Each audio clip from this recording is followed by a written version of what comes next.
ত্রিপুরা জনজাতি কাস্টমারি ল কমিটির পক্ষ থেকে কাস্টমারি ল বাস্তবায়নের দাবিতে মুখ্যমন্ত্রীর কাছে ডেপুটেশন দেওয়ার কর্মসূচি পিছিয়ে দেওয়া হয়েছে। রাষ্ট্রীয় শোকের কারণে নির্ধারিত দিনের কর্মসূচি স্থগিত রেখে নতুন তারিখ ঘোষণা করলেন সংগঠনের নেতারা। মঙ্গলবার আগরতলার জগন্নাথবাড়ি পার্কের সামনে সংবাদ মাধ্যমের মুখোমুখি হয়ে সংগঠনের প্রতিনিধিরা জানান, আগামী 27শে জুলাই মুখ্যমন্ত্রীর কাছে আনুষ্ঠানিকভাবে ডেপুটেশন প্রদান করা হবে। আমরা জনজাতি সমাজের প্রধান সমাজপতিগণ আমরা আজকে এখানে একত্রিত হয়েছি।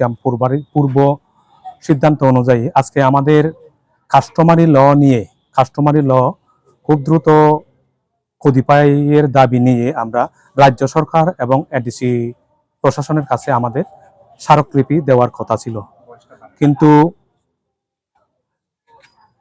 দুর্ভাগ্যজনকভাবে গতকাল আমাদের রাজ্যের ডিজিপি সাহেব ওনার মৃত্যু হয়। ওই মৃত্যুর সংবাদ পেয়ে আমরা যারা সমাজপতি আছি আমরা খুবই মর্মাহত এবং ব্যথিত।